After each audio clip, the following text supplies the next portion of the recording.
Teman-teman, kadang kita lupa banyaknya minta sesuatu kepada Allah, tapi kadang ada yang jarang kita lupa minta sama Allah. Apa? Minta ampun kepada Allah. Banyak orang yang bilang, aku mah sholat tahajud tuh biar dapat rezeki banyak, bla bla bla bla. Boleh atau tidak? Boleh. Tapi dia lupa, dikasih kesempatan tahajud juga adalah rezeki. Betul? Banyak orang minta, kalau saya tahajud, saya mau minta rezeki banyak, mau minta kerjaan bagus, mau minta jodoh yang baik. Betul, tapi dia lupa, ketika dia bisa bangun di sepertiga malam, kemudian dia ambil air wudhu, kemudian dia tahajud, sebenarnya dia sedang mendapatkan rezeki dari siapa? Allah subhanahu wa ta'ala. Maka tolong jaga ini.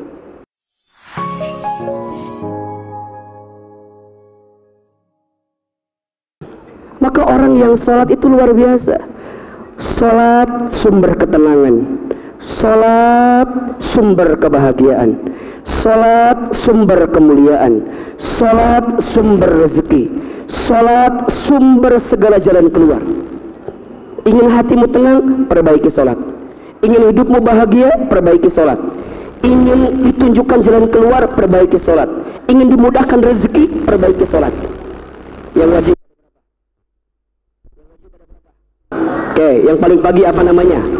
Sholat subuh, terus zuhur, terus asar, terus maghrib, terus pesan ahilman. Jangan tinggalkan yang wajib.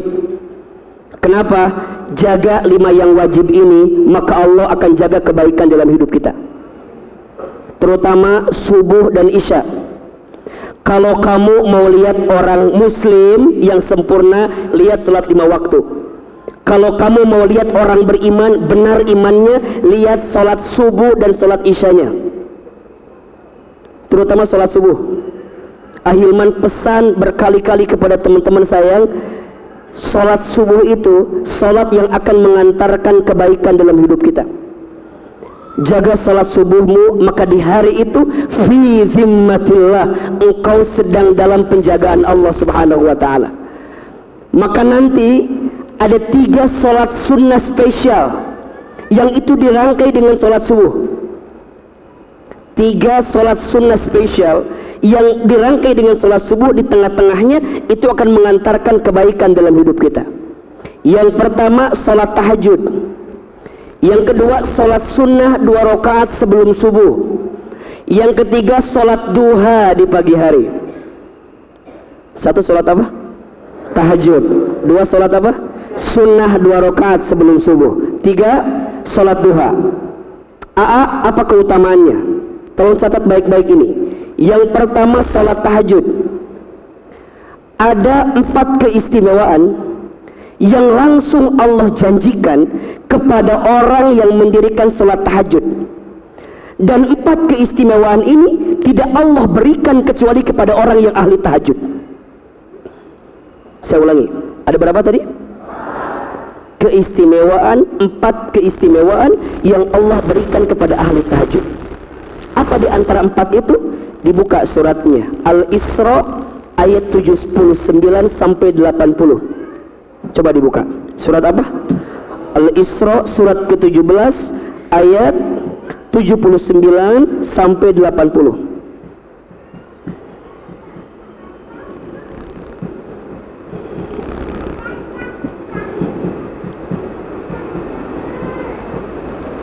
Sudah ketemu? Silakan, biar sama-sama kita tadabburi. Baik. Siapa di sini yang hidupnya mau diangkat kemuliaan oleh Allah? Coba lebih keras. Siapa yang mau diangkat kemuliaannya? Siapa yang ingin hidupnya lebih baik? Siapa hidupnya ingin lebih bahagia? Siapa di sini yang ketika ada masalah pengen ditunjukkan jalan keluarnya? Siapa di sini yang pengen ditolong sama Allah? Siapa di sini yang ingin dihadirkan kebaikan dalam hidupnya? Mau? Oke. Jawabannya, jangan tinggalkan sholat tahajud atau jaga sholat tahajud, karena ada 4 keistimewaan yang Allah hadirkan kepada ahli tahajud. Perhatikan. A'udzubillahi minasyaitonirrajim. Wa minal laili, dan dari sebagian malam. Allah, perhatikan, Allah gak minta sepanjang malam, Allah hanya minta sebagian malam. Jadi kalau teman-teman ketemu waktu malam, dan di waktu malam itu Anda punya kesempatan untuk apa? Fatahajjad bihi, maka bangunlah, dirikan sholat tahajud. Hajada, sesuatu yang serius kamu lakukan. Ada tak di depannya berarti menunjukkan keseriusan yang sangat, ya. Karena mohon maaf, biasanya ini mohon maaf ya, sholat tahajud itu berat atau tidak? Berat atau tidak? Maka saat kita ingin mendirikannya perlu perjuangan atau tidak? Perlu pengorbanan atau tidak? Maka teman-teman sayang, Allah juga tahu orang yang tahajud itu butuh pengorbanan, butuh perjuangan, dan segala sesuatu yang berat pengorbanannya pasti besar pahalanya. Saya ulang, ini rumus nih. Segala sesuatu yang berat pengorbanannya, berat perjuangannya, pasti besar pahalanya. Maka teman-teman sayang, kalau sekarang ada dalam kehidupan kita, misalnya sedang ngerasa berat gitu ya, sedang ngerasa luar biasa prosesnya, jalani. Karena biasanya setelah ini ada kebaikan yang Allah berikan kepada kita. Termasuk mohon maaf, kalau ada yang sedang dekat, apalagi menjelang pernikahan, itu godaannya banyak. Makin berat perjuangan cinta yang teman-teman jalani, biasanya itu makin manis hasil dari perasaan cinta yang kita hadirkan. Maka teman-teman sayang, kalau sekarang kita lagi menjalani satu hubungan dan serius ya, serius, maka keseriusan itu mengantarkan kebaikan dan kebahagiaan. Maka teman-teman akhwat, kalau mulai hari ini ada orang yang mencintai kita, tanyakan keseriusannya. Karena keseriusan dia dalam mendekati kita akan mengantarkan kebahagiaan. Makanya teman-teman ikhwan, antum jangan hanya berani nge-DM, tapi datangi juga ayah perempuan itu. Nge-DM wewani, datang henteu. Jangan suka nge-DM lamun can boga duit mah. Kalau udah yakin baru bismillah. Betul? Setuju? Kalau berat perjuangannya, besar pahalanya. Berat pengorbanannya, maka makin besar nikmat yang kamu akan dapatkan. Sholat tahajud, berat nggak pengorbanannya? Berat nggak perjuangannya? Berat. Maka dari awal tuh sudah dikuatkan tuh, ya Allah aku ingin tahajud. Apa di antara yang berat pengorbanannya? Bangunnya, betul nggak? Teman-teman, ini tips ya. Kalau sebelum tidur kita udah niat pengen tahajud, itu biasanya dengan caranya Allah kita akan dibangunkan. Betul nggak? Tapi niat ya. Nanti pengen tahajud, itu dibangunkan. Cuman pertanyaannya pas udah bangun, what next? Ada yang langsung melangkah, ada yang tidur lagi, ada. Ini luar biasanya. Kenapa kalau untuk tahajud kita tahu ini keutamaannya, tapi kadang-kadang kita nggak mau berkorban. Tapi kalau nonton bola, masya Allah, langsung. Padahal kita nggak tahu keutamaannya apa. Tapi boleh nggak kalau kita nih bangun terus tahajud terus nonton bola, itu urusan kalian lah. Tapi yang penting ini tahajudnya, ini luar biasa. Makanya kalau ditanya, saya emang nggak punya alarm, mohon maaf, handphone punya apa nggak? Teman-teman sayang, minimal handphone itu digunakan buat mendekat ke Allah lah, salah satunya. Apa di antaranya? Jadiin alarm. Ini kalau bisa alarm itu dibagi 3 tuh. Jadi kalau kita mau bangun jam 3, alarmnya jam 2. Kalau enggak yang kedua jam 2:1. Kalau enggak yang ketiga jam 2:30. Buat apa? Biar masing-masing buat dimatiin lagi. Bangun jam 2 matiin lagi, bangun jam 2. Ini minimal handphone itu dipakai buat yang bermanfaat lah, buat kita mas satu aja. Kenapa Ahilman ini sangat luar biasa ngasih motivasi tahajud? Karena luar biasa. Allah yang minta. Lihat, kalau perkara yang langsung Allah minta berarti ini luar biasa atau tidak? Kalau perkara yang langsung Allah minta istimewa atau tidak? Ini langsung Allah minta, fatahajjad bihi, maka bangunlah sholat tahajud. Sebagai apa Ahilman? Nafilatan laka, sebagai tambahan dalam hidupmu. Lihat, yang pertama, keistimewaan yang Allah berikan kepada orang yang tahajud apa? Asa ayyab'asaka rabbuka maqaman mahmuda. Niscaya Allah akan mengangkat derajatmu maqamam mahmuda, ke tempat yang paling terpuji. Keistimewaan pertama, orang yang ahli tahajud itu akan diangkat kemuliaannya. Jadi orang yang ahli tahajud, di perusahaannya dia diangkat derajatnya, dalam usahanya dia diangkat derajatnya, dalam rumah tangganya dia diangkat derajatnya. Saya berpesan kepada teman-teman ikhwan, antum nanti di rumah tangga harus jadi qawam, pemimpin. Antum harus mulia di rumah tangga. Antum harus layak dan pantas dihormati oleh istri Anda. Dan orang yang ahli tahajud itu bicaranya, geraknya, perilakunya, karena dibimbing oleh Allah dalam kemuliaan, Allah akan angkat derajatnya. Maka pesan saya dari hati yang paling dalam, kalau Anda ingin jadi seorang laki-laki yang menjadi pemimpin, tolong jaga tahajudnya. Karena tahajud itu sholat yang akan mengantarkan kemuliaan dalam hidup kita. Teman-teman yang lagi bekerja, ingin naik karirnya, tahajud. Teman-teman yang lagi bisnis, ingin diangkat bisnis omset kita, tahajud. Teman-teman yang lagi sekolah, ingin berprestasi dengan prestasi yang terbaik, sholat tahajud. Karena keistimewaan pertama, orang yang sholat tahajud itu Allah akan angkat kemuliaannya. Yang kedua, wa qul rabbi adkhilni mudkhala sidqi. Orang yang ahli tahajud itu akan ditunjukkan kebenaran dalam hidupnya. Jadi kalau dia melangkah, dia akan ditunjukkan oleh Allah kemana dia harus melangkah. Jadi kalau dia memilih sesuatu, dia akan ditunjukkan oleh Allah pilihan mana yang terbaik. Maka teman-teman sayang, sholat istikharah itu yang terbaik waktunya di sepertiga malam, dirangkaikan dengan sholat tahajud yang kita minta. Maka teman-teman, kalau sedang punya pilihan, kalau sedang punya harapan, dan teman-teman sedang bingung kira-kira pilihan mana yang harus teman-teman pilih, maka hadirkan sholat tahajud, minta sama Allah di situ. Karena di waktu itu teman-teman akan diarahkan pilihan terbaik dalam kehidupan. Maka nanti catat baik-baik, kalau kita sedang memilih sesuatu atau meminta petunjuk dari Allah, itu caranya ada 3. 1 namanya istikharah, 2 namanya istisyarah, 3 namanya istiftah. Ulangi, 1 apa? Istikharah, 2 istisyarah, 3 istiftah. Apa artinya Hilman? 1 istikharah, kita minta kepada Allah agar ditunjukkan pilihan terbaik. Jadi kalau teman-teman mau istikharah, kadang-kadang gak harus ada pilihan dulu. Boleh jadi teman-teman belum punya pilihan, tapi teman-teman ingin ditunjukkan oleh Allah pilihan yang terbaik, boleh. Makanya teman-teman sekarang nih, kita belum ada pilihan, gak usah nunggu ada pilihan dulu. Boleh jadi kalian itu minta sama Allah agar dipilihkan siapa di antara pilihan terbaik itu. Maka teman-teman jangan begini, ya Allah, tunjukkan saya yang terbaik. Tapi nggak ada ya Allah, sini enggak, jangan. Berarti mintanya langsung, ya Allah, tunjukkan aku jalan terbaik untuk mendapatkan ketenangan dalam hidupku.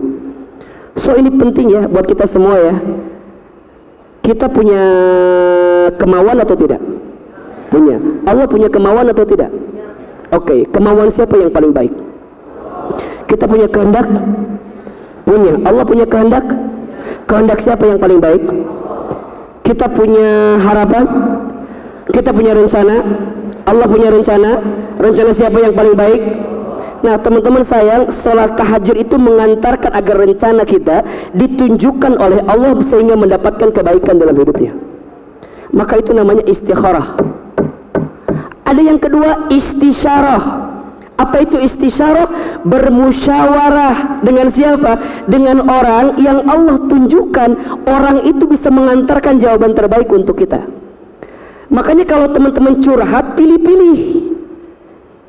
Jadi kalau teman-teman punya close friend yang kalau teman-teman status ada warna hijaunya di atas, itu pilih-pilih. Jangan main close friend yang gak jelas. Ingat ya, salah kita curhat, salah jawaban. Salah kita cerita, salah jawaban. Maka kalau bisa, kalau sedang punya persoalan, temukan orang yang tepat untuk menemukan jawaban itu. Dan orang yang tepat itu ditunjukkan sama siapa? Allah. Maka teman-teman harus punya tuh guru, murabbi, mursyid, yang kalau teman-teman ada pertanyaan, nanya sama beliau. Kenapa? Karena orang yang berilmu, orang yang ahli ibadah, orang yang ahli zikir, itu jawabannya dibimbing oleh Allah dalam kebaikan. Maka teman-teman harus punya tuh istisyarah. Nah, ada yang ketiga namanya istifta. Apa itu istifta? Meminta fatwa ke dalam hati yang paling dalam. Maka jawaban istikharah itu, mohon maaf ya, jangan terjebak pada jawaban mimpi, bukan. Tapi jawaban istikharah itu ketika engkau diberikan kemudahan untuk melangkah pada jalan yang engkau inginkan itu. Maka kalau teman-teman nih sholat tahajud, kemudian sholat istikharah, teman-teman minta, contohnya teman-teman punya hutang, gimana caranya biar bisa lunas? Besoknya teman-teman keluar rumah, di pohon ada tulisan, punya hutang, hubungi nomor berikut ini. Itu bukan jawaban istikharah, itu namanya. Jadi jangan tiba-tiba ini jawaban istikharah Ustaz, dari sini jawabannya, bukan.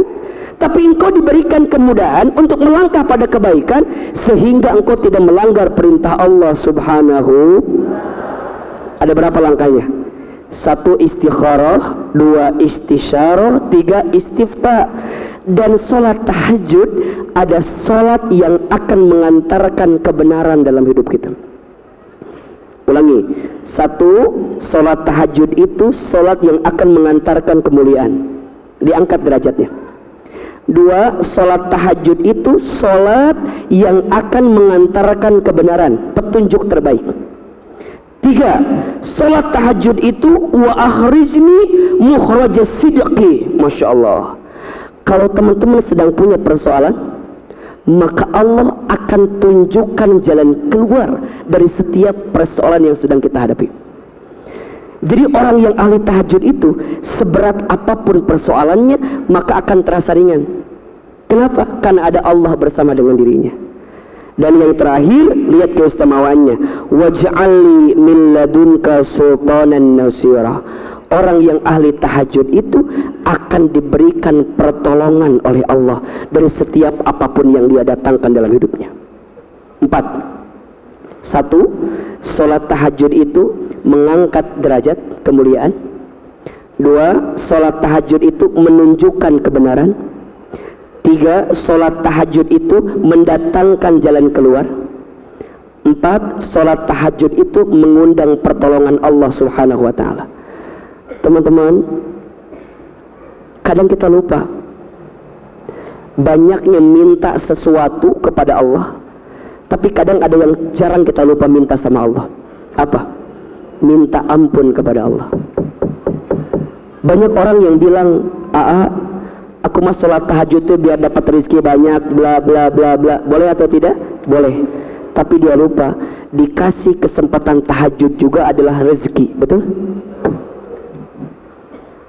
Banyak orang minta, kalau saya tahajud, saya mau minta rezeki banyak, mau minta kerjaan bagus, mau minta jodoh yang baik. Betul, tapi dia lupa, ketika dia bisa bangun di sepertiga malam, kemudian dia ambil air wudhu, kemudian dia tahajud, sebenarnya dia sedang mendapatkan rezeki dari siapa? Allah Subhanahu wa ta'ala. Maka tolong jaga ini. Kalau teman-teman malam ini sedang merasa gelisah, sedang resah, nanti bangun di sepertiga malam, belajar bangun. Kalau nggak bisa tiap hari, minimal seminggu sekali. Kalau nggak bisa seminggu sekali, sebulan sekali. Kalau nggak bisa, setahun sekali. Kalau nggak bisa, ya sudahlah, agak berat itu persoalannya kalau kira begitu. Tapi minimal seminggu sekali teman-teman coba bangun, coba bangun. Ahilman merasakan banyak keajaiban yang Allah hadirkan dalam kehidupan kita ketika kita tahajud itu. Saya masih ingat sekali itu, istri saya itu waktu kita masih awal-awal nikah gitu ya, Masya Allah teman-teman, saya merasakan kondisi yang sangat berat waktu itu. Ya bayangkan anak yatim piatu, nikah di usia muda. Saya nikah di usia 21 tahun, belum punya apa-apa. Rumah saya seringkali bilang disentul, padahal bukan disentul, tapi di samping sentul, kira-kira begitu ya. S-nya banyak lah. Rumah sangat sempit sekali, sisi sawah, sisi sungai, sisi Sentul. Jadi kalau ditanya di mana rumahnya, Sentul ya, alias Babakan Madang, lebih tepatnya Cipambuan ya, lebih kecil lagi lah kira-kira begitu. Ya sama kayak orang tuh daerah Bogor ada juga kan, rumah di mana, BNR, blok mana, belakang Nirwana Residen, kira-kira gitu. Nah saya juga gitu dulu jawabannya, saya di Sentul. Saya merasakan kondisi yang sangat luar biasa. Awal-awal nikah saya kerja di bank waktu itu. Penempatannya di dermaga, rumah saya di Sentul. Jauh nggak kira-kira? Luar biasa. Saya kalau berangkat 5:30 dari Sentul sampai jam 8 di dermaga. Kalau pulang keluar jam 5 sampai rumah itu kira-kira jam 8:30 atau jam 9 lah. Saya masih ingat sekali ada tempat pemberhentian saya di Masjid Kuba di daerah Cimahpar. Mungkin teman-teman tahu ya. Jadi kalau sholat Isya saya mampir di situ. Sambil sholat Isya, habis sholat Isya saya kemudian suka makan gorengan di depan. Makan gorengan. Ambil entah berapa gorengan yang saya makan. Saya kadang jawab 5, kadang jawab 3, padahal mungkin banyak yang saya ambil waktu itu ya. Semoga dia memaafkan kesalahan saya gitu ya. Tapi waktu itu saya masih ingat sekali. Satu kali kan kita sering kali hujan itu. Saya pernah satu kali itu ketika jalan kita berhenti di sebuah di bawahnya jalan tol, tahu kan? Jadi kalau kita naik motor itu kalau hujan kan berhenti di situ kan? Saya pernah satu kali berhenti di situ dan saya menatap setiap mobil yang lewat di atas. Ya Allah, kia-kia tinggal orang ya Allah, perih ya Allah, perih. Dan saya dulu sempat menyalahkan keadaan. Ya Allah, kenapa begini? Dulu saya nggak pernah nyangka ya. Waktu kuliah kan saya izin Allah, alhamdulillah ya, saya wisudawan terbaik waktu itu. IPK saya 3,99 waktu itu ya. Saya nggak nyangka aja kalau hidup setragis ini gitu ya. Ya Allah, kok setragis gini gitu ya.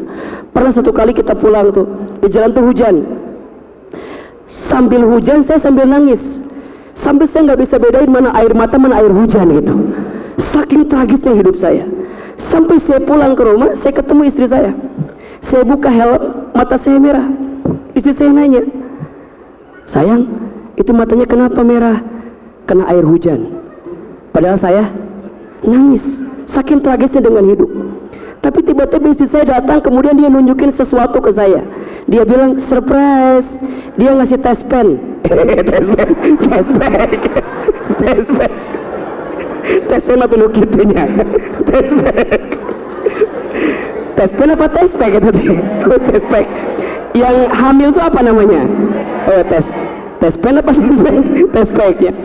Kata istri saya bilang begini, sayang katanya, surprise, garis 2. Berarti istri saya apa? Hamil kan? Itu udah 2 tahun saya nunggu baru hamil tuh. Harusnya seneng apa enggak? Seneng dong. Tapi kondisi itu lagi sulit waktu itu. Jadi ketika istri saya bilang surprise, saya bilang terus dia nanya, kok ayah kayak nggak seneng, kok sayang kayak nggak seneng? Saya bilang dalam hati, bukan saya nggak seneng, tapi saya ngerasa nggak mampu gitu. Dulu gaji kita berapa, nggak seberapa, terus harus punya anak, nggak kebayang gitu. Gimana caranya? Saya bilang, Masya Allah, Alhamdulillah ya, Masya Allah gitu. Walaupun dalam hati, ya Allah, kaya gitu. Terus saya bilang gini, pulang, dia bikin telur gitu, ngedadar telur, makan. Kita tuh biasa ya kalau pulang kantor itu nasi, telur sama mie. Pokoknya semuanya karbohidrat pokoknya malah. Yang penting makan, mereka mau acarana. Kita makan tuh. Istri saya bilang gini, sayang, besok Lina mau periksa ya. Kemana? Ke rumah sakit P. Di Sentul dulu ada rumah sakit P. Oh, jangan ke sana. P yang lain aja. Apa maksudnya? Puskesmas. Kenapa? Ya jangan, udah jangan ke sana lah pokoknya begitu kan. Ya dia tahu bahwa persoalannya itu.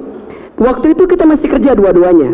Istri saya gajinya 2,5, saya gajinya 2,2. Tapi saya punya cicilan rumah 1,8. Jadi tinggal 400.000. Pas istri saya hamil, dia cuma bilang begini, sayang, mulai bulan depan Lina keluar aja ya kerjanya. Dalam hati saya, mikir hati mandi duit nih, ya kumai. Kira 400.000, bilang namun. Tapi saya kan gak bisa berkata-kata waktu itu. Saya bilang, oh kenapa mau keluar? Iya ini kan udah gede, hamilnya makin gede, apalagi dia ke gunung, dia kerja di Hambalang, saya di Darmaga, jauh kan, mau hiji di langit, mau hiji di bumi, dihanap kan, aja tahu pokok nama. Terus saya bilang, bener mau keluar? Emang kenapa? Karena saya takut dengan kehidupan saya. Tapi waktu itu saya yakin aja, ya udah, kalau kamu ngerasa itu keluar lebih baik, ya udah keluar aja, keluar. Tinggal menyisakan 2,2. Udah, dia keluar, cicilan jadi naik lagi. 1,8 jadi 2,2. Nol dong hasil saya. Ini gimana persoalannya? Tapi ada kabar gembira, gajinya naik dari 0,22 jadi 3 juta, masih ada 800.000. Saya bingung dengan kehidupan saya waktu itu. Cuman saya masih ingat apa yang saya bilang ke saya. Kalau saya tidur, dibangunkan di sepertiga malam. Ayah bangun, ayah bangun. Katanya mau punya rumah yang bagus, katanya mau punya kendaraan, katanya mau berubah, katanya mau lebih baik, katanya mau jadi gitu. Dibangunin. Jadi kalau saya masih tidur jam 3 subuh itu langsung bawa ember banyur gitu kan, udang bangun. Dan saya masih ingat tuh, ini kan mau berubah hidupnya, dan itu kita kejar betul teman-teman. Geber terus. Gimana caranya tuh? Mulai itu sholat tahajud. Emang ya, kalau lagi susah tahajud tuh gampang beneran. Makanya emang kadang butuh tahajud, butuh susah dulu kali ya. Wah, tahajud. Mulai itu dari kampung dideketin ke bawah, ngontrak rumah di Az-Zikro, dekat dengan murabi almarhum Ustaz Arifin Ilham. Mulailah terus deket. Satu yang saya masih ingat dari beliau, apa? Hilman, jaga tahajud. Kalau Hilman ingin diperbaiki hidupnya, jaga tahajud. Kalau ingin dirubah keadaannya, jaga tahajud. Satu kali saya pernah tanya ke beliau, Hilman tuh pengen mulai fokus dakwah, pengen keluar dari kerjaan. Kata Ustaz Arifin, keluar aja. Terus gimana hasilnya? Tahajud. Kalau jadi da'i, Hilman jadi salesnya Allah. Kalau jadi salesnya Allah, yang ngasih uangnya langsung Allah. Saya masih ingat itu. Da'i itu salesnya Allah, menyampaikan agar orang dekat sama Allah, taat ke Allah. Kalau Hilman ngajak orang dekat ke Allah, maka Allah yang akan cukupi apa yang Hilman inginkan. Udah, saya resign. Bener yang Ustaz Arifin sampaikan, 3 bulan pertama saya sengsara luar biasa. Ini mah gak benar, saya bilang. Terus apa kerjaan saya? Udah, saya merapat ke beliau. Kata beliau, sudah, ikut abang ceramah, ikut dakwah. Jadi saya itu terus ikut beliau, lihat. Oh begini. Singkat cerita, beliau syuting di TVRI. Di TVRI itu waktu itu hostnya nggak ada, lagi umroh. Beliau langsung panggil saya, Hilman sini, apa? Gantiin hostnya. Saya bilang, why? Maknya orang gitunya, maknya saya gitu. Asal nggak percaya. Tapi waktu itu memang Allah tuh maha baik ya. Udah, naiklah. Mungkin waktu itu Allah lagi ngasih kesempatan baik kepada saya. Udah, saya persiapkan betul. Mulailah orang tahu, produser suka. Mulai itu ada tawaran A, tawaran B, tawaran C. Mulai itu. Kalau beliau doa muhasabah di akhir, Ustadz yang ceramah di awal. Makanya ini mohon izin ya, mohon maaf ya. Siapapun di antara kita yang pengen dapat keberkahan ilmu, rumusnya satu, ta'zim sama guru. Ta'zim sama guru. Jadi keberkahan ilmu itu bukan hanya pada ilmunya, tapi yang Hilman rasakan ada pada gurunya. Makin kita ta'zim sama guru, mendapatkan keberkahan dari Allah melalui guru kita. Dan saya berapa kali itu. Jadi kalau Ustaz Arifin ceramah, saya di samping, saya lihat tuh. Dan apa doa saya? Ya Allah, satu saat ya Allah, satu saat ya Allah, saya minta ya Allah, berikan saya ilham sebagaimana Engkau berikan kepada guru saya ya Allah. Terus. Dan izin Allah, Masya Allah. Maka pesan beliau itu sangat luar biasa. Yang sering saya merasakan kehilangan sampai hari ini apa? Beliau itu almarhum, kalau sepertiga malam jam 3 subuh pasti kirim voice note, membangunkan sahabat-sahabatnya sholat tahajud. Assalamualaikum, bangun, sholat tahajud. tahajud. Itu yang saya merasa kehilangan sekarang. Dan teman-teman, singkat cerita, sholat tahajud yang tadi kita hadirkan di awal itu mengantarkan banyak kebaikan dalam hidup. Maka kadang-kadang cara Allah mencintai kita itu nggak langsung, teman-teman. Allah ingin lihat sebagaimana kita terus istiqomah dalam kebaikan itu, maka Allah akan hantarkan kebaikan itu. Dulu yang pernah kita pikirkan, sekarang dengan izin Allah, Allah berikan kebaikan. Kalau ditanya apa jawabannya Ahilman, dengan izin Allah saya jawab, jaga salat tahajud. Jadi kalau teman-teman sekarang yang sedang menikah awal-awal, rumah tangga awal-awal, seterpuruk apapun, teman-teman yakin aja, salat tahajud itu jawaban yang bisa mengantarkan kebaikan dalam kehidupan kita. Maka nanti dirangkai lagi, nextnya di waktu sahur banyak istighfar, nextnya salat subuh berjamaah di masjid, sebelumnya sholat 2 rakaat sebelum subuh, lebih baik daripada apa? Dunia beserta isinya. Next habis sholat subuh lanjutin terus waktu syuruk sampai ketemu waktu duha. Barang siapa yang tidak tertinggal sholat duha 4 rakaat setiap hari, maka Allah cukupkan kebutuhannya. Maka poin yang kedua, obat hati yang gelisah, perbaiki sholat. Khususnya jaga sholat tahajud, sholat malam dirikanlah. Itulah jawaban yang bisa mengantarkan kebaikan. Mulai malam ini, yakinkan dalam hati, mau bangun sepertiga malam, ya, mulai niatin, minimal niat dulu. Walaupun nanti malam bangun gak bangun belakangan lah, yang penting niat dulu. Kalau udah niat, teman-teman tahu keutamaannya, teman-teman akan dihantarkan kebaikan di situ, insya Allah. Mudah-mudahan bermanfaat.